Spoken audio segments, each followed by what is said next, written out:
Welcome to this very special episode of Sick Flicks. My name is Mike. My name is Dalton. And we are welcoming all of you lunatics, haters, and punk trash.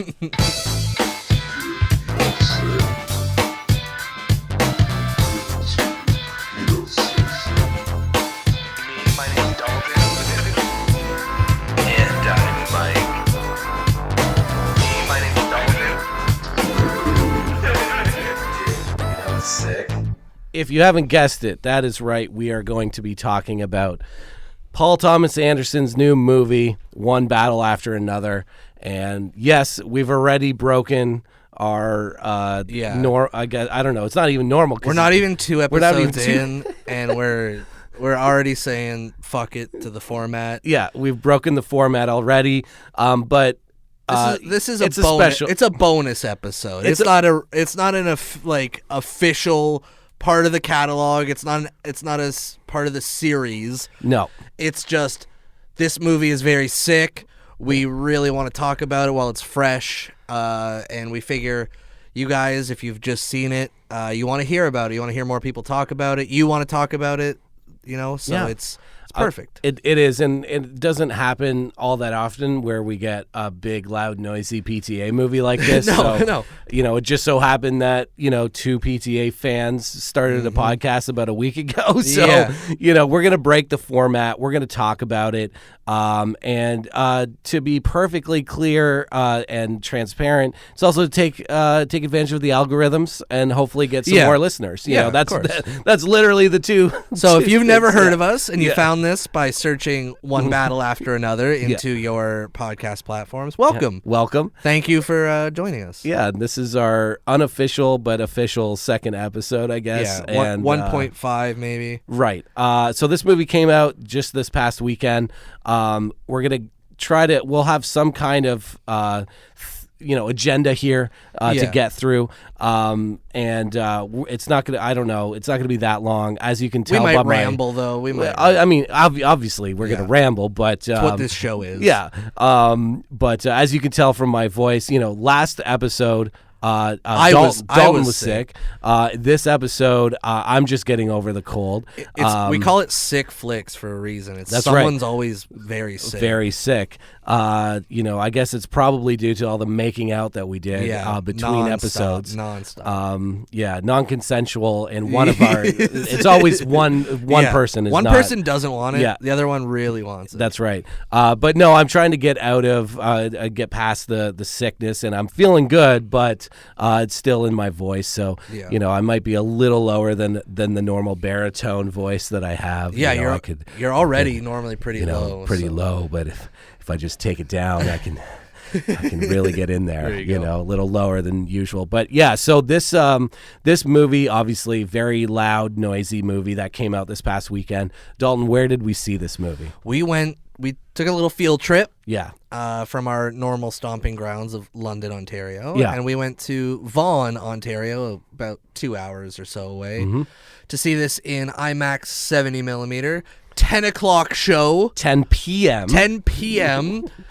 I had to work at 9 a.m. the next day. You did. I had to work also, but not till the afternoon. Yeah. Yeah. But it's an almost 3 hour movie. It's 2 hours 45, something like that. It's crazy. And then so after the film ends, we have to drive another 2 hours. But that gave us great time for discussion, gave us the time to go, hey, we should do an episode about this because that movie was very, very sick. And it was very much worth the drive to see it in IMAX 70mm. If you are able to, if there's one near you, go seek it out. It'll blow your mind. Yeah, it was awesome to see it on that big of a screen. That was the biggest screen I've ever seen in my life. So big, dude. That was insane. And we actually, Dalton, you were able to secure some great tickets, seats. So we got pretty fortunate with that. We were towards the back and in towards the middle. It was closer to the middle than I thought. So that was great. So that was great on the sound and picture side. We Absolutely. had a great seat great seats in the house to watch this film. Okay. Now, Yeah, before we get into it, I have go. seen this film twice now, and you've seen it just the once that we went together. So I feel like I might have We're just getting serenaded. Yeah, we're in the studio at Radio Western, and we're getting some music in our headphones. I mean, we did. Nice. Well, I think it's actually from outside. Is it? It's just Yeah. Because I think there might be a live band or something in the next room. That makes sense. All the sort of emo-looking kids that walked in past us. That's what that was. We just did a PTA episode on Radio Western. Yeah, we ranked his films, which the listeners would be happy to know if you're fans of this movie. Yeah. It cracked the top 3 of PTA. It did. In a consensus between 4 people who have very different rankings of PTA movies. Yeah. We concluded that it was the 3rd best PTA movie in our rankings. Yeah. Anyway, continue. You were. So since I've seen it twice, you've seen it once. Yeah. I might have a little bit more in terms of like smaller details. Sure. And things. Absolutely. Things I caught on the second watch. Yeah. But I think we both immediately had a pretty good grasp on this film. Yeah. And really, really enjoyed this one. Yeah, no, it was pretty awesome. What were a couple of things that like hit you right off the top, like first viewing, like walk out of the walk theater. out, like what were the things that Man, hit you? I mean, really, when we came out, the first things that we said to each other were obviously about the highway chase sequence. So sick. Because when I came out, I think the first thing, the very first thing I said to you when the movie ended, if you recall, was, I don't think I've ever seen a movie like that before. That's right. Yeah. And it's not that I haven't seen some of the things done. It's the collective, the dealing with those themes, as many themes as he deals with, in politics, personal, everything, mixed with the sort of action chase thing that he does with the movie, and the tone. It starts really serious, and then it becomes really funny, very funny, and then gracefully glides back into very, very serious and heartfelt. Yeah, and it's, to me, I was like, I don't think anybody I've seen in quite a long time has managed to do this. I mean, the closest I can think of a filmmaker who can do that kind of thing but has not done this is Spielberg. Yeah. I mean, he does it in his own way. Yeah. This is Paul Thomas Anderson's own way of doing it, and I was definitely caught off guard by what it was as a whole. But yeah, the big thing when we came out was the highway scene, because I looked at you, I said, where do you start with a scene like that? Like, I've learned a little bit more about it since. Yeah. But like, our initial thoughts were like, do you find the highway first? Yeah. Do you write the scene first? Because like, it doesn't work any way without that road. Like, no. I'm curious what his initial concept for that scene was. I don't think there was one. As far as what I understand is that a lot of not just that scene, but a bunch of scenes just had like insert action scene. Yeah. Here, that's what that's the vibe I've been getting from people talking. And that's I believe how this scene was created. Was it sounded like they literally got there and were like, I know what to do. And then he figured it out, which when he was there. Fucking insane. It's crazy to walk, just see those roads and be like, oh yeah, I know what to do, and then do that. Well, and here's the thing that hit me with that, because you also said something interesting that I both agreed with and disagreed with, which was, and we're gonna go there right off the hop. Yeah, let's do it. You said, Christopher Nolan could never have done a scene like that. Let's get into it. And here's the thing that I disagree about that is that from a visual standpoint, he absolutely could. The thing that he couldn't do is make the movie to get there. Yeah, 100%. Because here's the thing: that scene, the tension in that scene, the motivation of that of everything in that scene. Christopher Nolan could put a camera on a car, absolutely. Right, and he could make a visually interesting, and has done a visually interesting sequence, whether it's chase sequence or whatever. But the meaning behind it would have to be going in reverse though for him. But the meaning behind that scene Yeah. is what drives the tension and is what drives the as I mean we both said this the scene like is hypnotic and it drives you to a point where you almost forget what the fuck is going on. Yeah, you're like, so locked in. You're so locked in. Like not you don't know where you are or what's happening. No, but you're just so like he just keeps you're cutting on the into ride. This, you're on the ride, and you're just on this roller coaster until bam, all of a sudden, and it's one of the most important. It's the climax of the movie. It is, yeah. And so that kind of really hit me, and we'll talk because I have a couple. Once we get closer to when we're wrapping up, I have I think an interesting way to wrap this up, and I think we'll bring it back around to some of the Christopher Nolan discussion. Yeah, but to any new listeners, yeah. Who just stumbled upon our show, yeah. We are not Christopher Nolan fans, and we will not shy away from how much we are not Christopher Nolan fans. Yeah. And if that distresses you, if that upsets you, I'm sorry. That's fine. I'm That's sorry. okay. I don't give a shit. Yeah. Neither of us do. No, don't. Don't let us know. Don't or do, and we'll ignore it. Yeah, we'll ignore it. But there's lots of other. We're right. Oh yeah, we're right. Yeah, of course we are. There's lots of other podcasts that celebrates his work, and that's fine. Go listen to with those. them. That you can go listen to those. It's not that we necessarily think he makes 100% bad movies or he can't make a movie. A few. Sure. He is a very visual filmmaker in the sense of that he only thinks about the thing that looks good or interesting. And that he wants to make a montage. He doesn't want to make a movie. He is a great montage maker. That's the gist. Look no further than the Oppenheimer Experience, which is a 3-hour-long montage. Unfortunately, film is, yes, visual, but it's visual storytelling. Correct. And he is not good at that. Yeah. I mean, I like some of his movies too. Yeah. Dark Knight, awesome. Yeah. I mean, Dark Knight is again, story-wise, falls apart in the third act. Sure. You don't actually remember anything that happens in the third act. I don't think anyone does. But it has a great villain performance. Yeah. It has some great sequences in the movie, montages, if you will. Yep, definitely some montages. Yeah, there's some great ones. Yeah. But the movie makes no sense. Like I said, especially in the third act.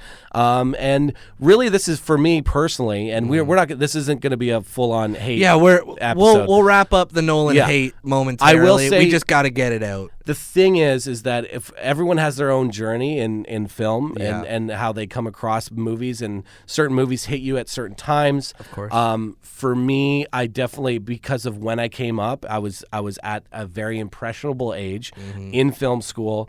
Nolan was a very important figure inside of film school. Even when I was there, it was the same thing. And Dark Knight had dropped yeah, middle. Interstellar did when I was right.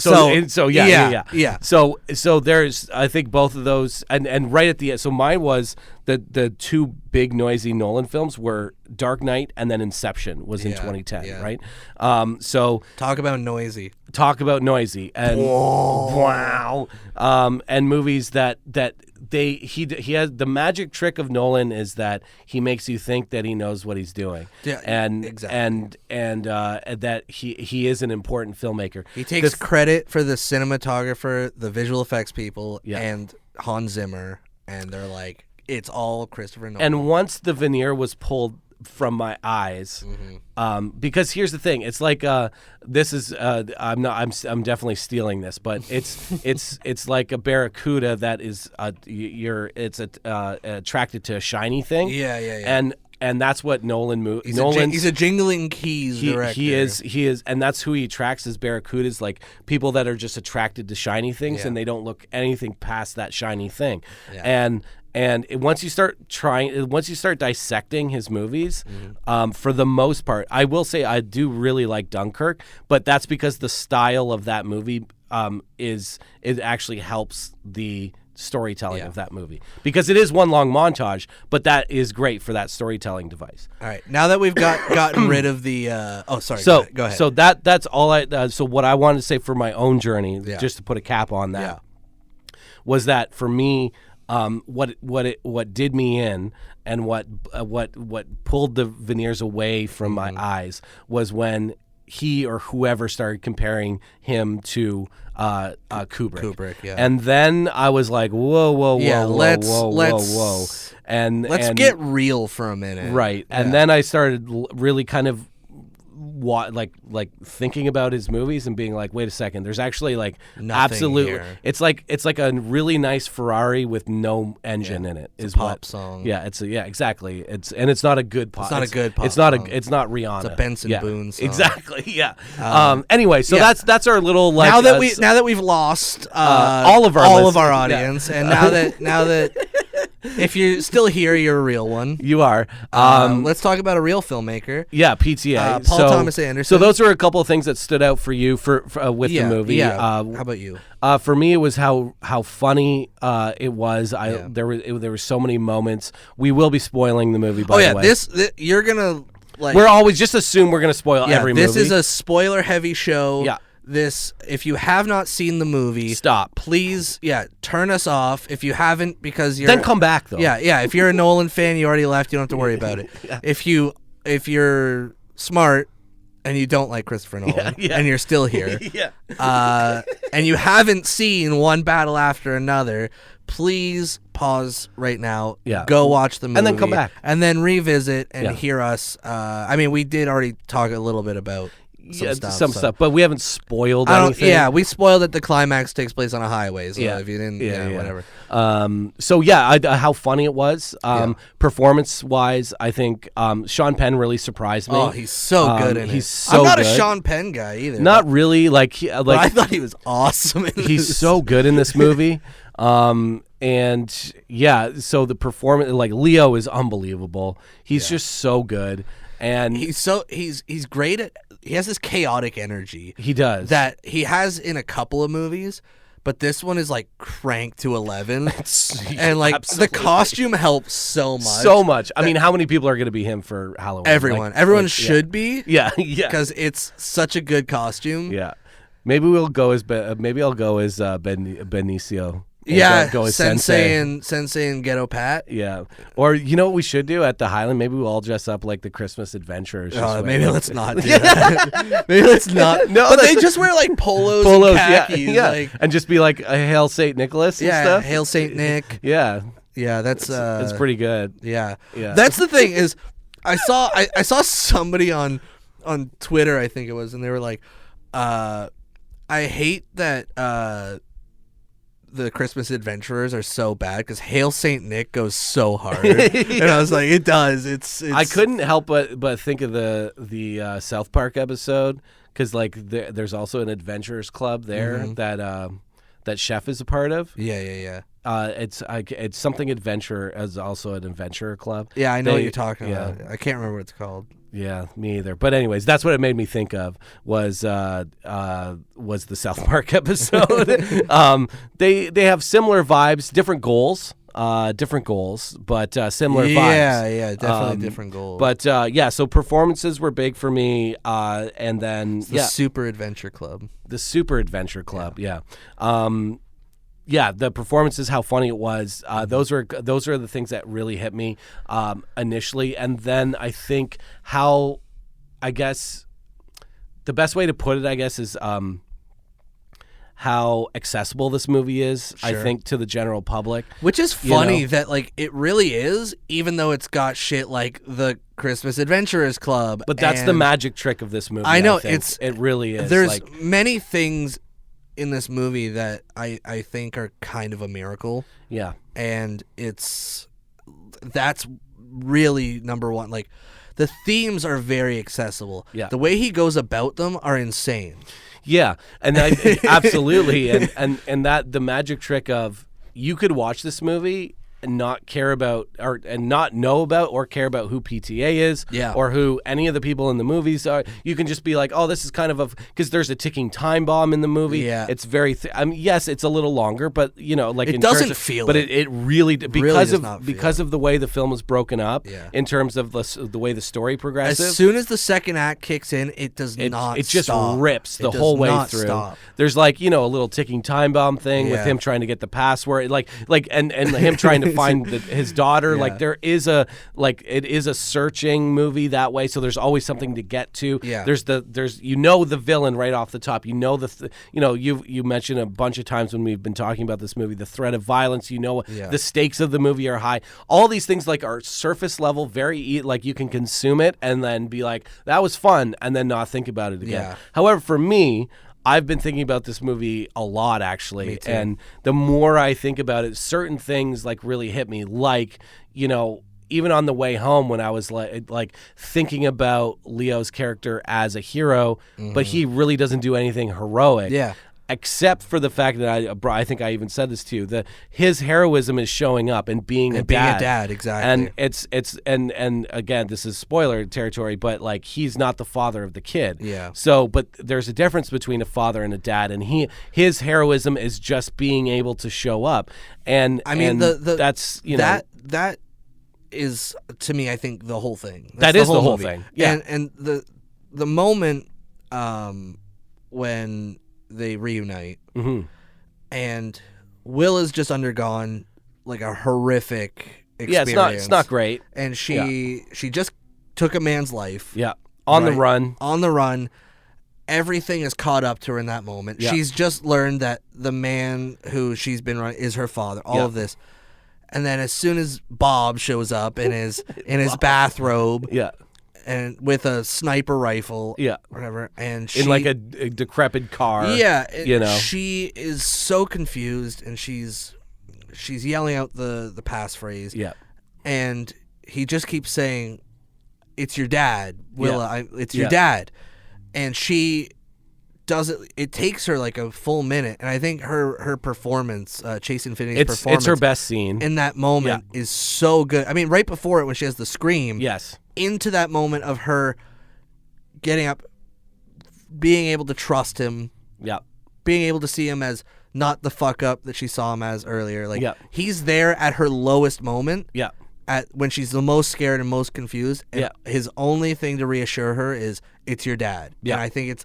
one of the most beautiful scenes I've seen in quite a while. It really hit me more on because first time you watch it, you're just kind of like taking it. It's just washing over you, and you don't know what's happening. The second time when you know that's coming, it hits really like powerfully. The other thing that hit me too that is connected to that is actually the way the movie actually ends. Yeah, that's the end of the climax. The denouement is then doesn't drag on, but there's a denouement at the end, and I think it's really interesting that a movie that's being for very obvious reasons that's being compared to this is Eddington, and in terms of like the political nature of it and set in present day and blah blah blah. Yeah. However, there's one pretty large difference in the sense of one is the endings are one is the ending's pretty nihilistic, pretty pessimistic, pretty negative of Eddington, which is Eddington, and normally I would I not normally, but personally I like films that are on, I guess, more on the nihilistic side of things. Sure. Yeah.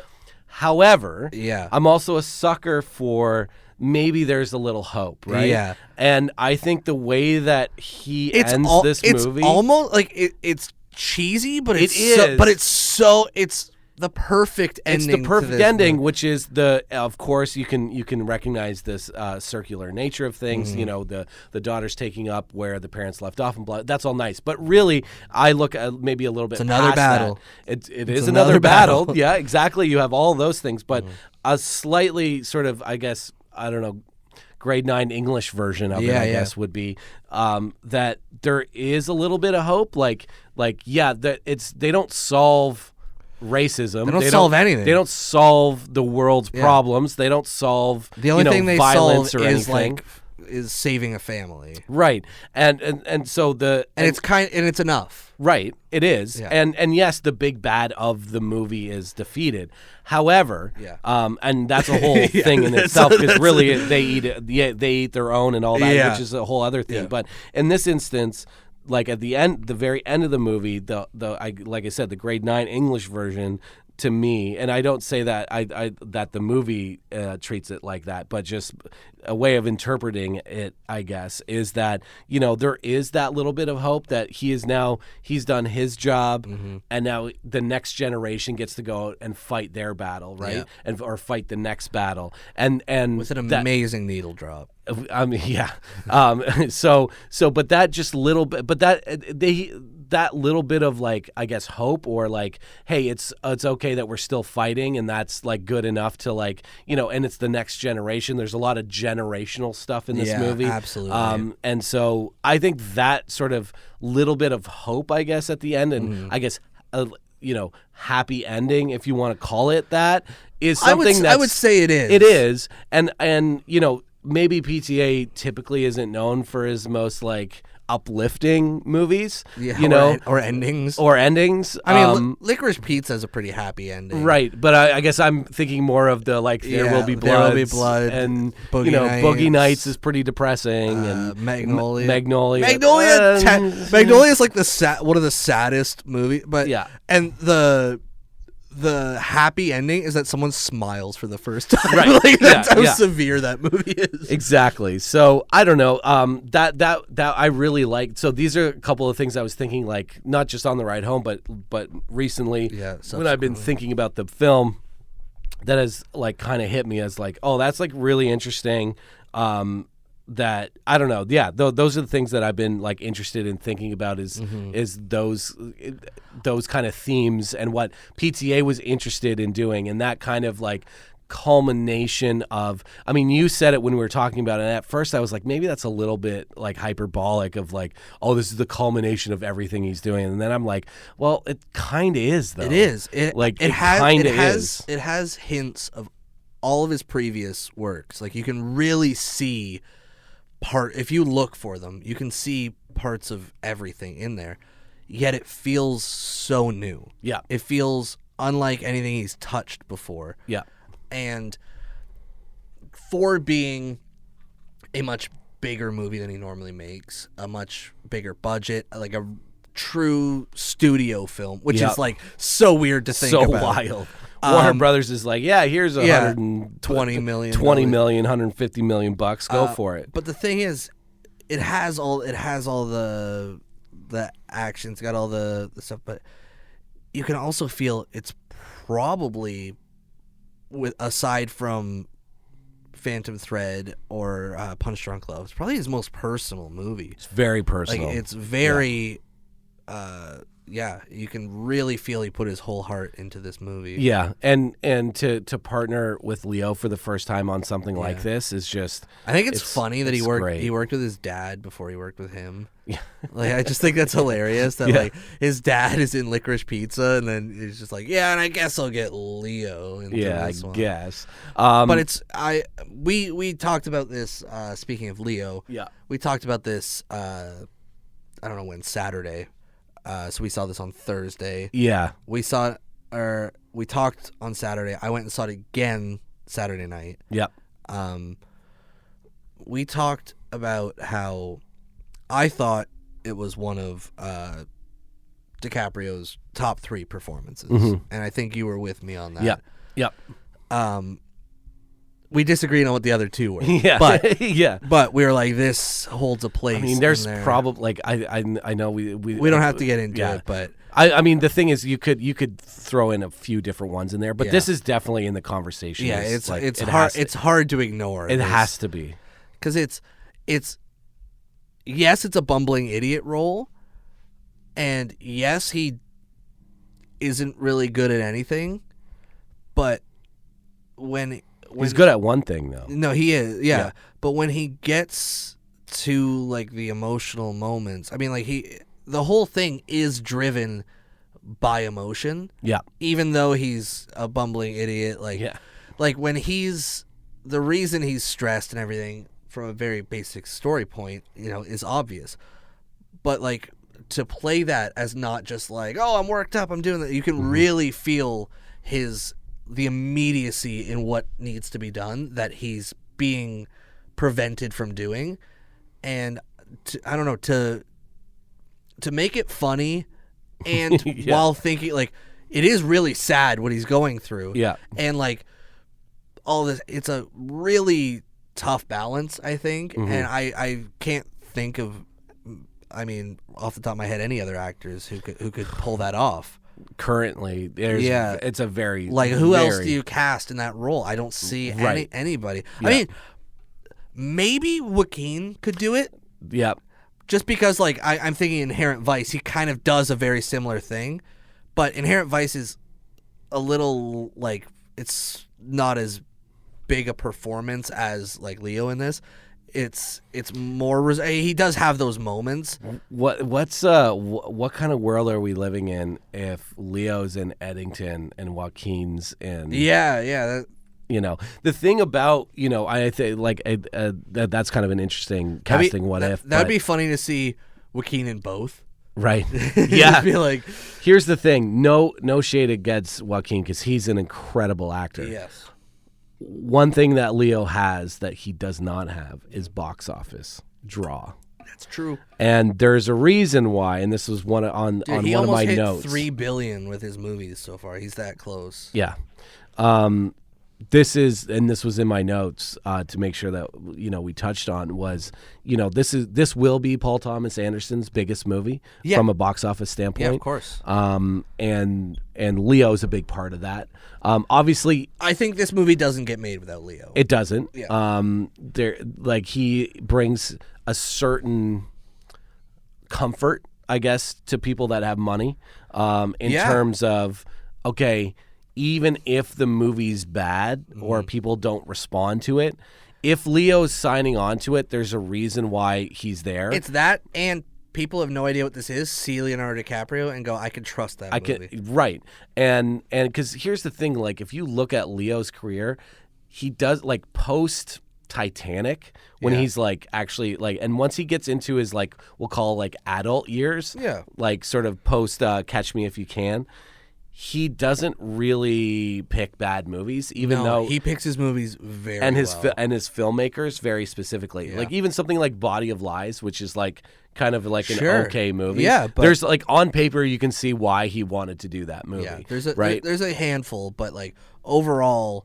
And there's always you're like, no, I get that. I get that decision. You can't always tell how it's going to pan out. No. And I would say that if not all of the performance that we would like list as his best performances have come like in late stage, right? Absolutely. With working with people like Quentin Tarantino and Martin Scorsese and you know what I mean? And Paul Thomas Anderson and, these like he's picking movies very specifically, and there's that because he does, Wolf of Wall Street doesn't get made unless and then now he does an expensive movie too. Yeah, and same with Killers of a Flower Moon, which is very expensive movie. Very expensive, and as you pointed out, probably one of his best performances as well, or could be talked about. We were discussing primarily that he's in One Battle After Another, in I guess Wolf of Wall Street you could include, but in Once Upon a Time in Hollywood. Yes.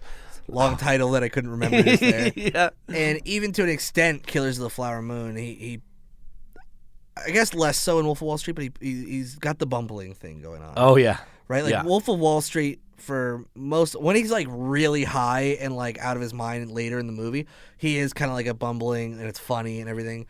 And like Killers of the Flower Moon, for being so dark and like the things it tackles, he is funny in the movie. Yeah. I don't know if it's the way he talks or the face he makes or just how stupid he is. Like that's the dumbest character he's ever played. Yeah.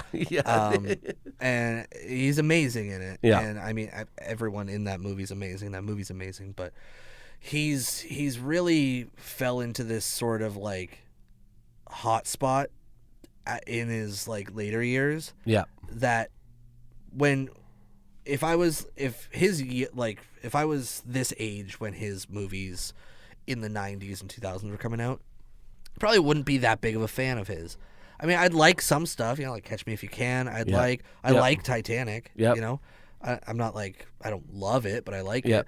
But I'd be like, yeah, he's all right, maybe a little overrated. And then nowadays, You're like, is he the greatest actor of all time? If he's in a movie, I'm gonna see it. You're right. Well, and it took him a lot. You can see, like, because we have hindsight, you can see how hard it was for him to get out of that, like, teenage heartthrob. It's very hard to get out, and this is not a gender thing. It's hard for different reasons, whether it's you're female, male, stuck whatever. In a spot. You're just stuck. You're pigeonholed in a certain way, and people see you. You're marketed in a certain way, and it's really hard to get out of that. Even when you're as talented as someone like Leonardo, because he was in a giant movie. He was, Titanic, Romeo and Juliet. I mean, he's in these like heartthrob type films, right? And it took. I mean, Titanic was the biggest, and still one of the biggest movies of all time. It took him 10+ years to get out of that, and like working with like top directors and like there were certain films too that I think, even though maybe they aren't remembered as much as, let's say, A Wolf of Wall Street or whatever, but like to me, something like Revolutionary Road was like a huge step for him to be in that sort of quote unquote more mature. I mean, right? even something like I wouldn't say it's speaking of dark movies. Yeah, I would say Shutter Island's in that. Shutter Island, absolutely. It's too. just about taking on those different kinds of roles, and like even when that's he does, when he started playing a dad. A dad, yeah, was that era, which ties in perfectly to this movie. But like that is kind of the start when he goes, okay, I'm not the teenage love interest anymore. Yeah, I am a. Inception. Yeah, I can explain, but I mean, he's a father in that movie too. Yeah. But like let's. After, now we're gonna talk about Inception again. Okay, we're not gonna do that. We're not gonna. No, we're not gonna put you through that. We're not gonna waste time on Nolan movies. But it really was a growing point in his career, and I think all of those choices have led him to be in a movie like this. And for PTA to see, I mean, I know PTA has wanted to work with him since Boogie Nights. Yeah. But interesting sliding doors there with Marky Mark. Right? Yeah. But I think because of all the choices that Leo's made, it makes it now is the right time, and who can play this role is Leonardo DiCaprio. Yeah. And it's I think maybe that the real like nail in the coffin there was Rick Dalton. Yeah, I think that was like, he can do this. Yeah, he's such he's fun. That's my favorite. It's so good character that Leo's played. It's such a sad character. Like he's on the verge of tears at all times. Yeah. So I think it's an interesting conversation. I think as things go further into the box office, as in terms of time, as October turns to November, the staying power of this film, is it going to come back in a big way during Oscars? We're going to get into that here shortly, but I think the box office does mean something, and it's not the end all and be all, but I think with PTA. I think with this particular movie, I think it's important, and I think people are going to start to, like, I can see this movie doing similar business over like 2 or 3 or maybe even 4 weeks. It didn't do like $100 million opening weekend. That's not what we're talking about, but I could see it doing between like $15 and $20 million, like pretty consistently. Yeah, no, I agree with Not you. just because of the rewatchability of this movie. It's word of mouth. But it's also going to be word of mouth, absolutely. And so maybe the runtime will scare away a few people, or maybe the, politics or the whatever.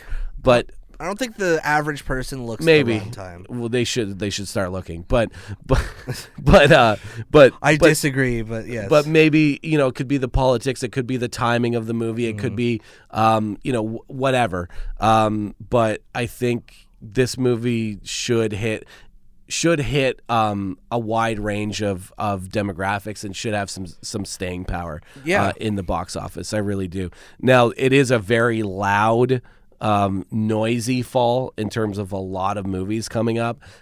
So the box office is going to be sort of inundated, especially with October here about to take over. Nothing's got this juice, dude. Nothing's got this juice. But what I'm saying is that like even if you have a movie that's, and it will happen, you will have a movie that opens at $60 or $70 million on a weekend. Yeah. This movie could still be sitting at that 15 to 20 million. I think so. You know what I mean? Absolutely. So here's a question: do you think it could touch at the end of its run, like everything, not just in this year? We'll include in the end of its theatrical run.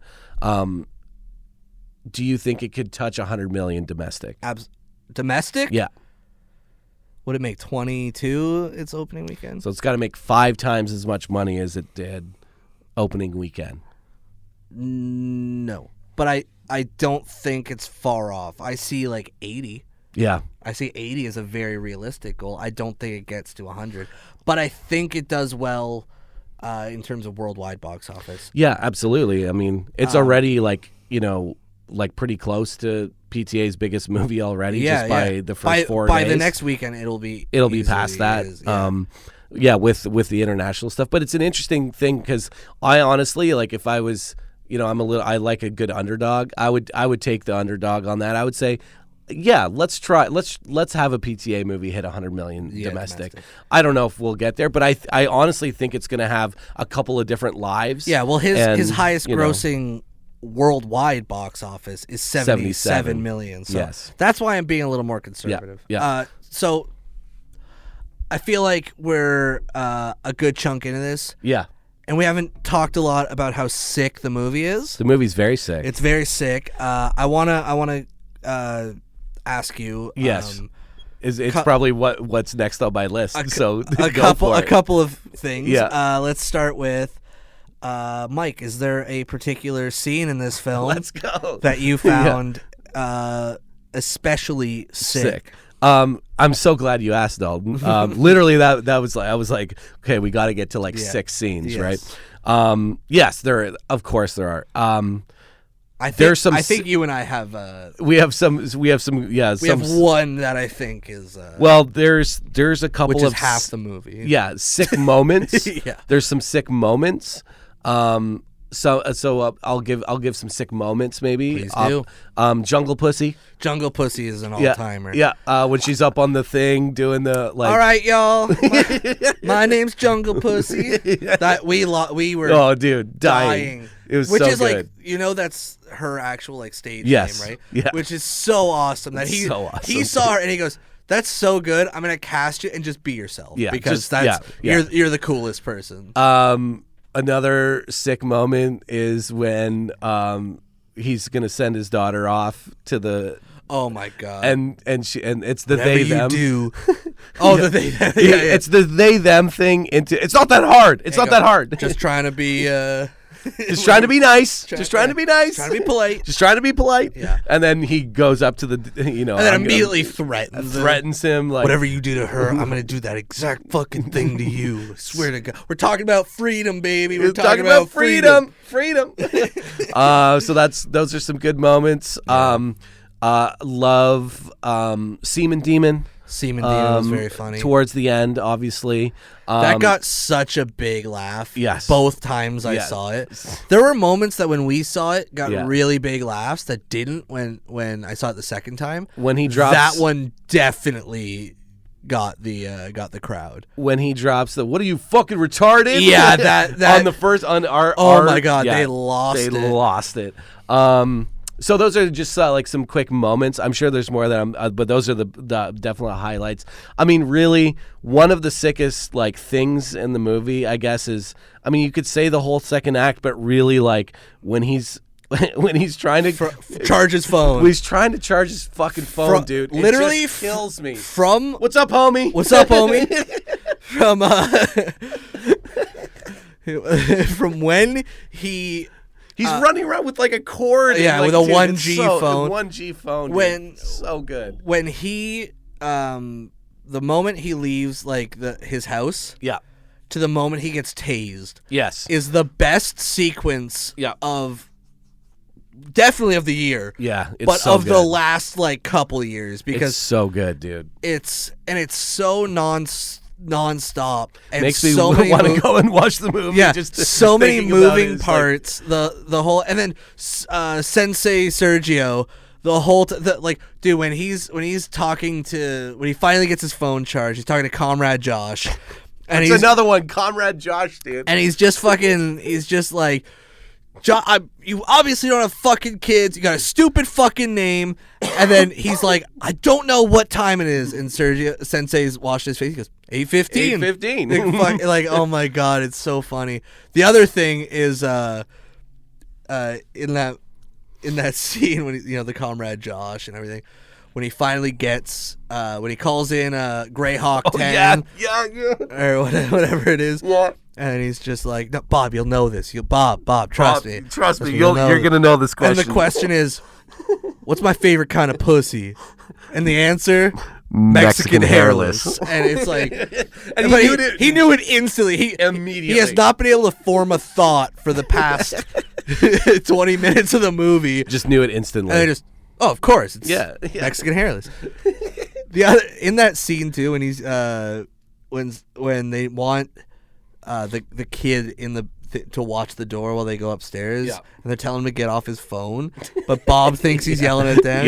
I'm not on the phone. I'm just trying to fucking charge the phone. And he's just freaking out because he thinks he's getting yelled at. And he's like, I love the like. You could tell like this is. I mean, it gets to a couple different things, but it made me think of like when Sensei is taking him into the house. And he just keeps introducing him to everybody. Bob. And like everybody. Bob's a nice guy. He is. So he literally takes the time to be like. The baby's hand. Shakes the baby's hand. He's like, oh, nice to meet you. Yeah. But like, he's like, dude, I just need to charge this fucking phone so I can get the password. There's the moment when Sensei hangs. It's his daughter. He's trying to look for his daughter, but he's like, oh, here. Like, of course. Yeah. When he hangs. Or he goes a little bit ahead of Sergio, and there's the person with the daughter. You can see him going, is there a plug somewhere? Can I? And he goes, Bob, please. This is introduce yourself, be nice. And then like Sensei's being so nice to everybody. Then he goes in the other room. There's the two ladies sitting on the couch. He goes, get out of here. This is my room. Yeah. And as Sensei Sergio is like one of the coolest characters of all time. He's just always got a Modelo in his hand, and he's always giving Bob Modelos. And like he rescues him from the hospital. He's got a 6-pack. Yeah. And then wants to take a selfie as soon as they get in the car. Bob, selfie, quick. And then Bob does it. Yeah. He's like, let's go, rock and roll. Yeah. I mean, have we hit, I guess I'll throw it back at you. Any other scenes or moments that you thought were sick in the movie? Like, it's so hard to get over that whole sequence because I'm like, every moment in that sequence is like the best thing I've seen like ever. And then there's definitely, making Sean Penn get a boner in the first 2 minutes of the movie. I was just like, get it up, dude. When that happened, I was like, you were locked in. That just locked me right in because here's the thing.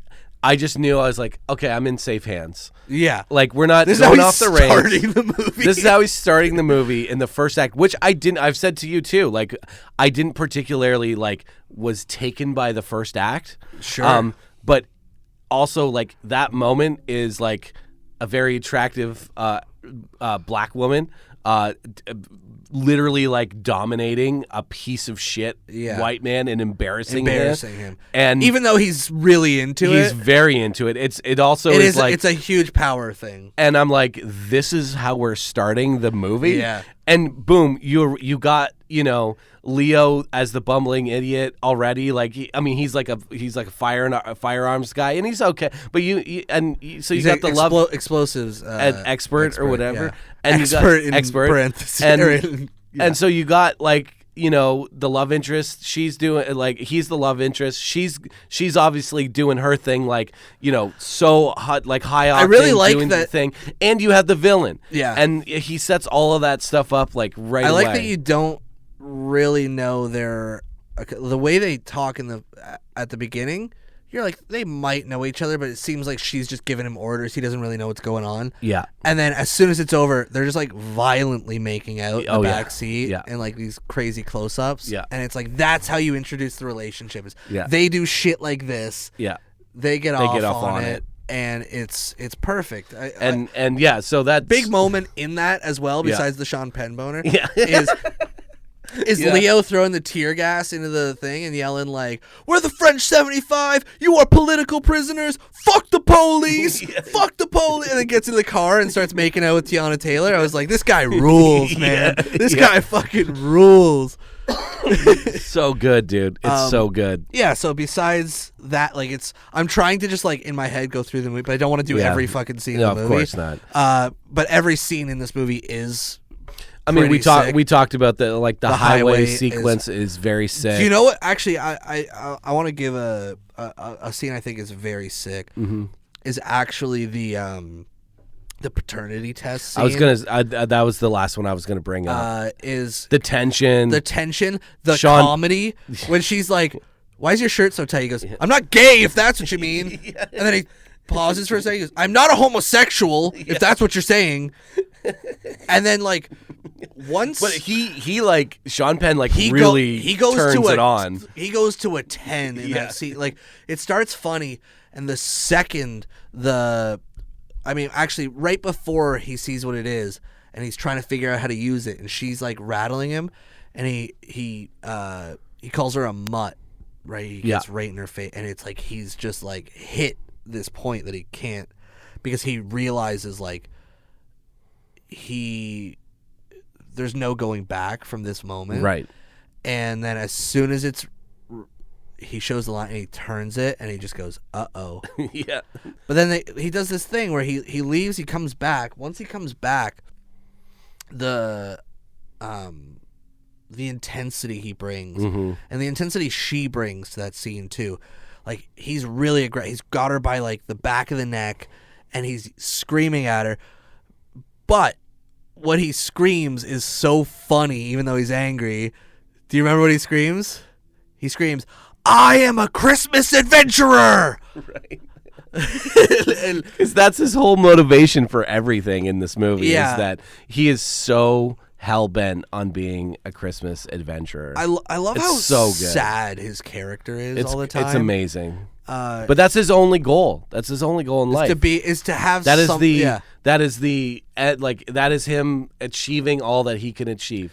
His whole life is coming to. That's why he will do anything. That's why he needs to he's willing to murder kill his daughter, right? To be a Christmas adventurer. Yeah, it's so great. Hark the Herald Angels Sing Needle Drop. It's amazing. I was like, man, you are just.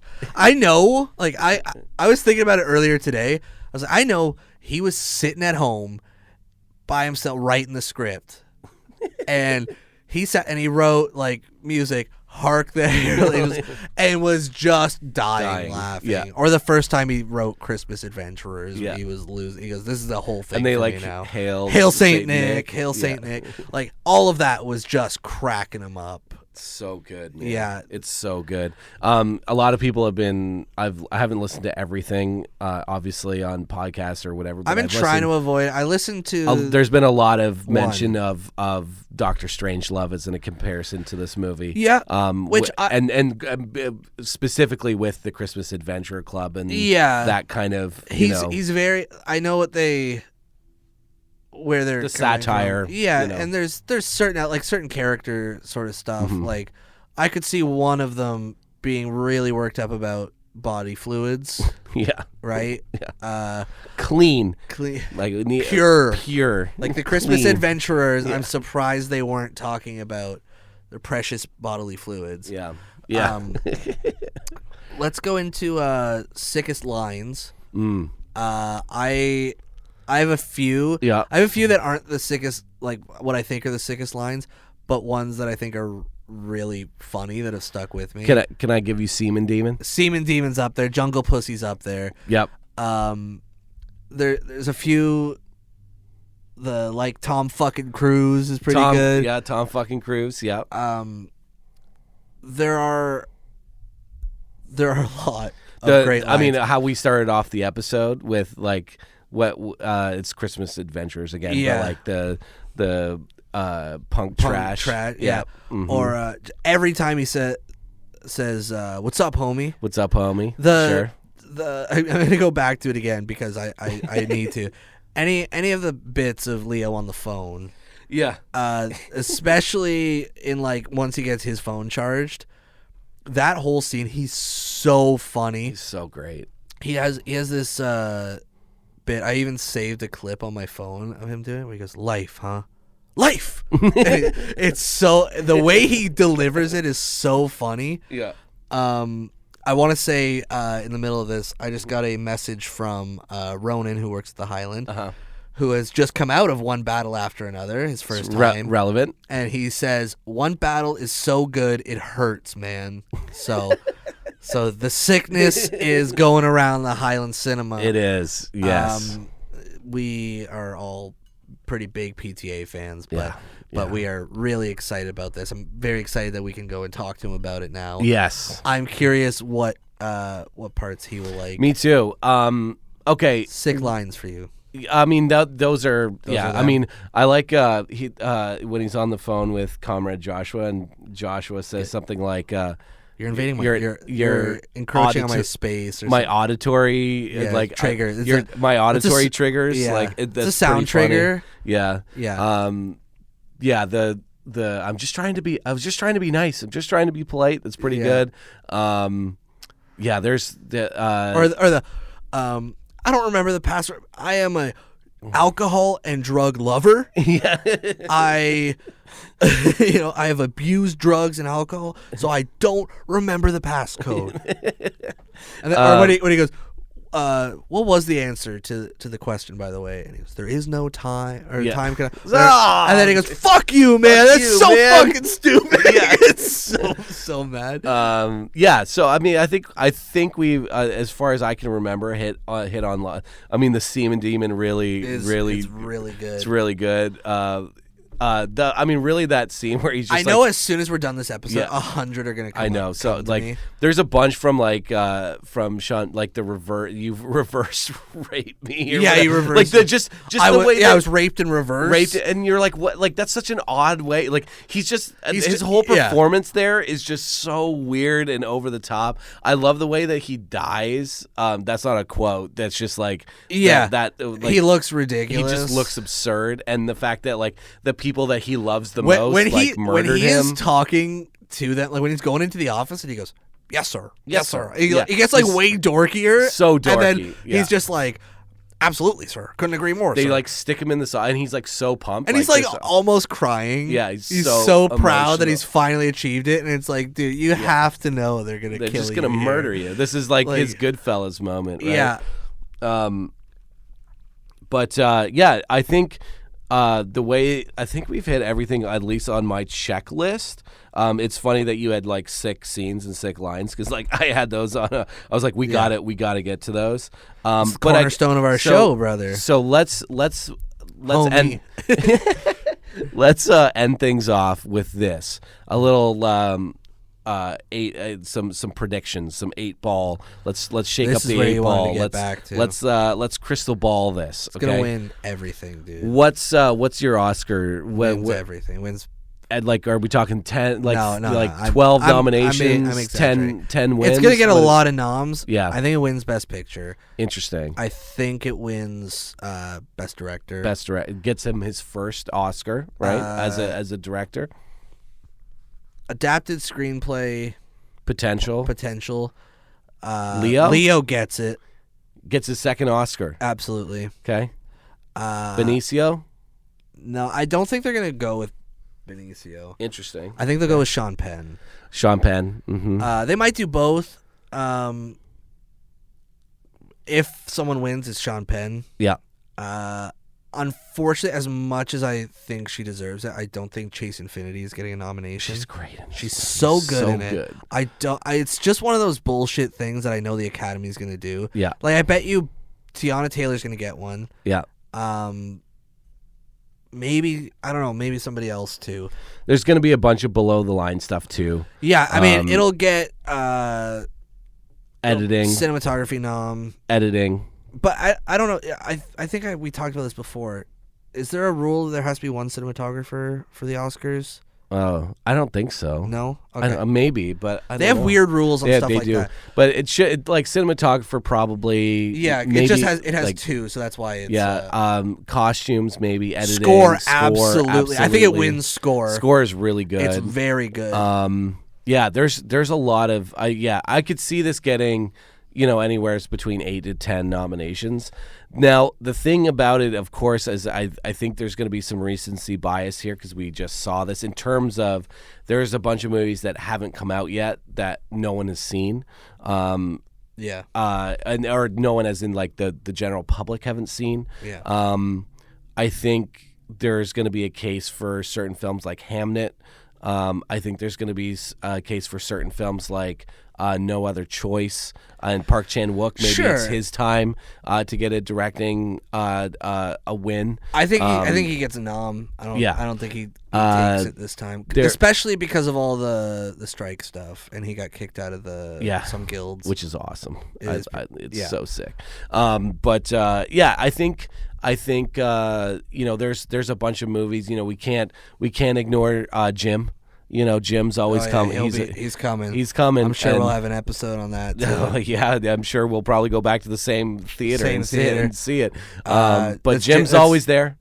Jim Cameron for all you folks out there. I think there's Fire and Ash. Gonna be. Dude, could you imagine if Fire and Ash comes out and just like sweeps the Oscars? It'd be insane. That'd be crazy. There's also, we can't ignore it. Won't. That'd be awesome. Can't ignore Timothy Chalamet and a Marty Supreme. Yeah. Did you catch that runtime? No, what was the runtime? It's almost 3 hours. That's gross. It's not going to win. It's going to be no. This one's also almost 3 hours. It's 2:40. Yeah, but it's paced. Fire and Ash is over 3 hours. Yeah, but we don't know how those movies are paced. What we do know is that One Battle is paced perfectly, incredibly well, and it definitely will not. I can say this being like a pretty big like. This movie better be like you hate a long run time. No, I don't. You do. I hate a long runtime that doesn't fit the movie. Correct. Oppenheimer. Yeah. I'm with you on that. Well, Oppenheimer. It's a 2-hour movie shoved into a 3-hour box. Yeah, stretched into. But even in the genre, like Terrifier 2 is a great example. Yeah. That movie is 82 minutes. Yeah. It should not be longer than 82 minutes. It's 2 hours and like 18 minutes long. Yeah. Like there's lots of movies I love that are longer than 2 hours and 18 minutes. No, I know. Yeah. It just doesn't fit that. A slasher should not be over 2 hours. That's insane. The reason I'm confident in a lot of those Oscar things. Yeah. And it's been a weird year. To bring it full circle. Yep, let's do it. I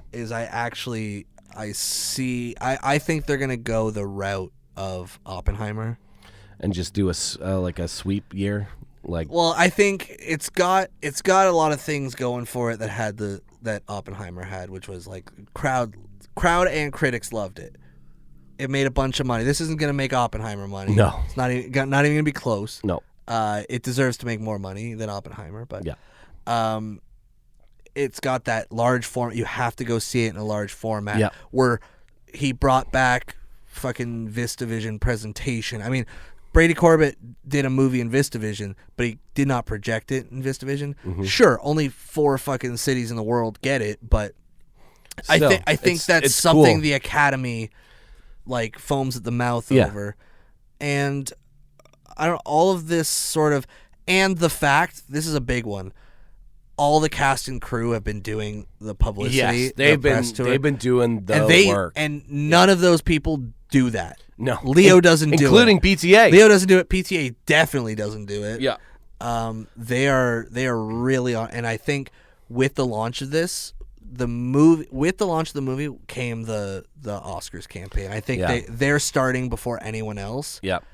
And now Warner Brothers does not have a great track record with campaigning. No, the Oscars. They do have. There is a Sinners situation here. This is what I'm worried about: is they push too many movies, and they blow it. Yeah. I think they have to back one pony here. Yeah. But I do think it will win out over. I mean, I don't see Hamnet being it's true, but thing. They love Chloe Zhao. It's got all the they love her. I know. Yeah. But it's I haven't seen the movie. They don't like PTA very much. They don't, no. But that's why he kind of this could be his Departed in a lot of ways. Maybe I think it is. I think this movie's better than the Departed in a lot of ways. Me too. But no shade to the Departed. Absolutely I love the Departed. Absolutely not. But that's another sick flick. That's 30 years of makeup Oscars. Absolutely. And this is like 27 years. I'm like, it's close to 30 years. Yeah. So yeah, it's because as much as PTA is celebrated, actually, in the same way that in the film circles, in the same way like Kubrick never won a Best Picture, he never won a Best Director. He only won one Oscars for visual effects. For a movie that he did in 1968 and made many like 5-star classics after that. Yeah. So he actually was not celebrated in the Academy. And Scorsese famously for 30 years wasn't celebrated. And but I think that's because and PTA is the same way. All three of them. They're divisive filmmakers. Though they make really different films, they're all challenging films. Yeah, and they're divisive. Like they're not absolutely. Green Book or they're not Nomadland. Well, you remember we looked at PTA's Shakespeare in Love. Yeah, PTA's IMDb ratings a while back. Yeah, and it's crazy how low they are. Yeah, and it's like, what are people on that like? The average is 7.1. Yeah, it's like the master is like a 7.1 or something. IMDb doesn't work on my phone anymore, but I would look at it and it's like that doesn't make sense, man. He has several movies that are rated 6 point something. Yeah, and I'm like, what are you talking about? It's what are you wild. Talking about? It's wild. Like this is I think at 8.5 on IMDb, which is awesome. Yeah, I mean 4.5 on Letterboxd. Even Boogie Nights at 7.9 is like that's crazy. I mean, there's probably like Fast and Furious movies that are rated higher than that, which is just insane. Yeah, one of them was like really shocking to me. I think it was the Master. Really was low. Well, let's not be looking at let's not Google it. Yeah, I'm not. You are. I know. I'm not on my phone at all. Yeah, that's funny. Okay. Any last thoughts on PTA and One Battle After Another? I got a quick little anecdote that I meant to share at the hop of the show, but I forgot. On Saturday when I was working at the Highland, this wonderful customer, older woman, probably early 70s. Sure. She comes in.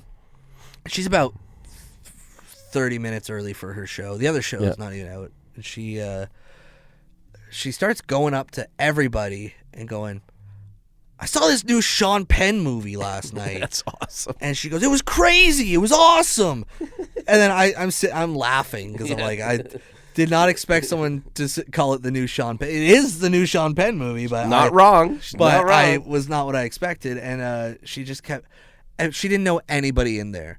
Everyone who came in, and she kept going like, I went to the IMAX last night and I saw the new Sean Penn movie.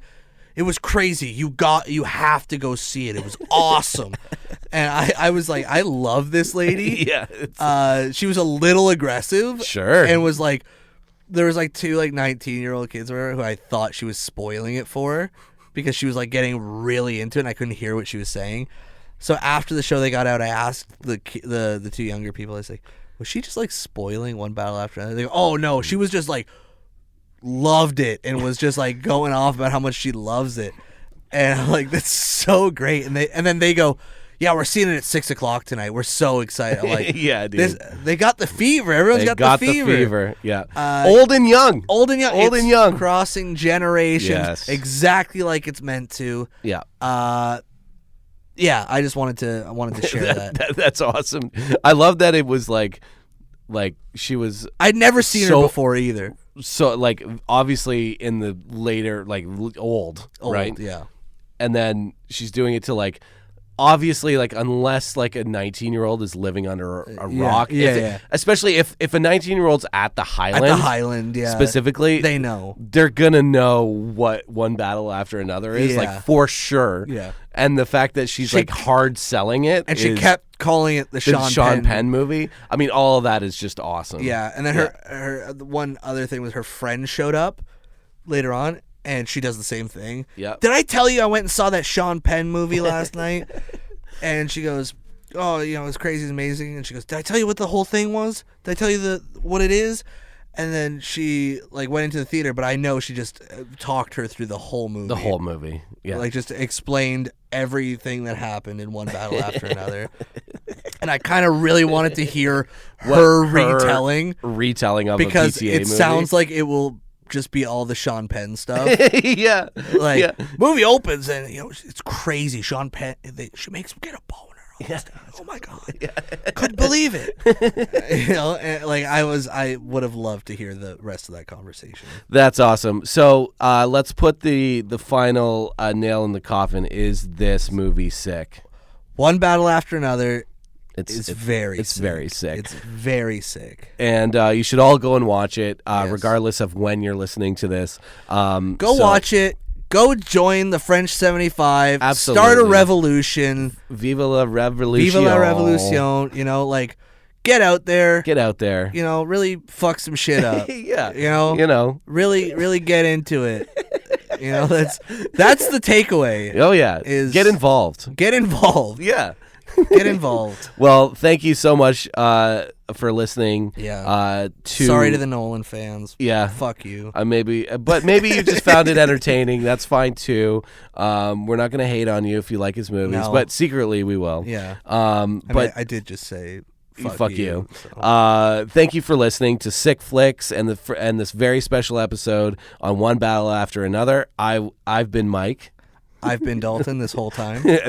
And I will continue to be Mike. And we'll see you on the next episode.